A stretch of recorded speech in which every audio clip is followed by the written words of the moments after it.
Do you ever wonder why nearly every shepherd has to trim the hooves of their sheep?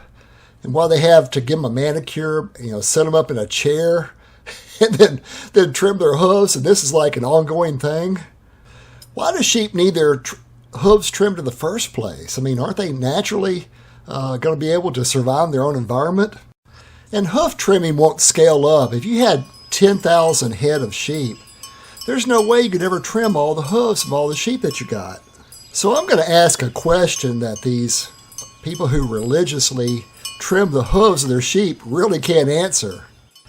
So here's the mouflon. It is the ancestor of all the modern sheep breeds today. And my question is, well, who trimmed its hooves, when it was in the wild state? Apparently nobody did. It didn't need trimming at all. This is Soy Island off the coast of Scotland, and 1,000 years ago, the Vikings brought these soy sheep to this island and left them there without human intervention, and nobody ever trimmed their hooves. So how did they make it without having their hooves trimmed? What's the secret of the soy sheep? And here are some of my St. Croix sheep. I've had them for over 16 years now, and I've never once trimmed a hoof on any of these sheep. So what's the secret to not having to trim the hooves of sheep? The answer is natural culling. Any sheep in my herd that has a problem with its foot, it's going to get culled. Just like it would on the island of Soy or the mouflon that nature culls. I cull the same way nature does. Here's a young ewe that's got a definite limp. It's got a problem with its right front foot. And so I was looking at this.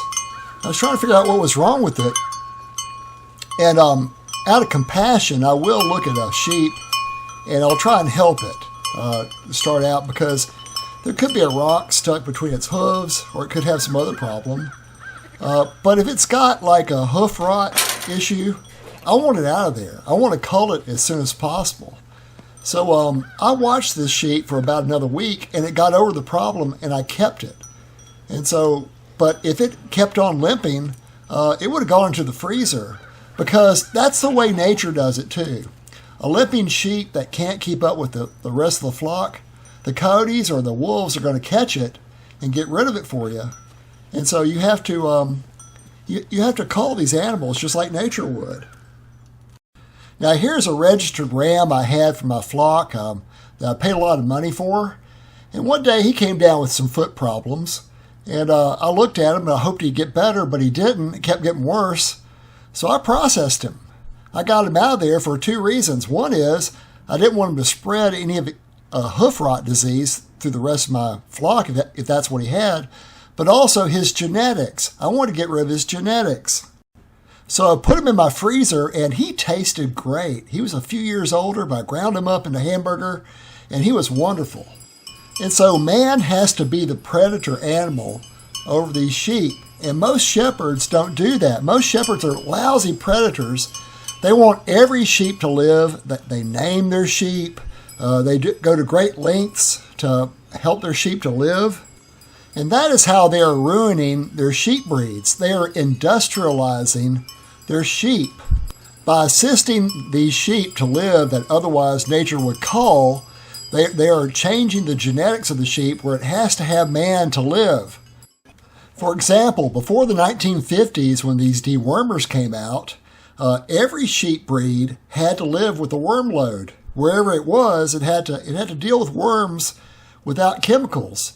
Once they introduced all these dewormers, now every sheep breed depends on these dewormers to live, because they let the sheep that need dewormers to live, they let them reproduce in their flock. So they've industrialized the sheep to require dewormers to live. The same is true about all these ridiculous medicines they have to give sheep today. They didn't have that in the old time, and they did just fine. But now, because there's so many medications you have to give sheep, and these sheep have been bred to live off these medications, now most of these sheep breeds, they have to be doctored some way if you're going to make sure they don't die from some sort of disease that they pass on through the entire flock. So we've really industrialized these sheep where they're almost useless, really. And that's why I raise St. Croix sheep, because they're still a pristine sheep breed. They came from West Africa in the 1500s with the Spanish conquistadors to the island of St. Croix in the Caribbean. And since then, they were brought to this country only in 1975, so they're almost a brand new breed that's not really been manufactured by man into some sort of industrialized animal that requires all these different kind of chemicals to live. So the fact that you don't have to trim their hooves of the St. Croix sheep because they've not been industrialized like all these other sheep breeds, that's pretty minor compared to some of the other problems these breeds have with all the different chemicals they need to survive in their environment. So just having to trim up a few hooves, if that's all it was, I wouldn't be talking about it so much. But that's one more benefit you get from raising St. Croix sheep, is that you will never have to trim their hooves, or at least I don't. Now, there are breeders who do trim the hooves of their St. Croix sheep, and there's two reasons why they have to do that. One is they're feeding the sheep grain to fatten them up, to make them sell a little bit better, and there's a lot of St. Croix breeders doing that, feeding them grain just to fatten them up, and that makes their hooves grow. The second thing is they start trimming their hooves. You start trimming their hooves, and it's never going to end, because when you trim off that hoof, the animal's body wants to regenerate it and then some, because it's been injured by having its hoof removed. So if you never feed your St. Croix sheep a lot of grain, and you never trim their hoofs to start with, and then you cull all the ones that do need hoof trimming, if there are any, that's how you get a perfect herd or flock of sheep.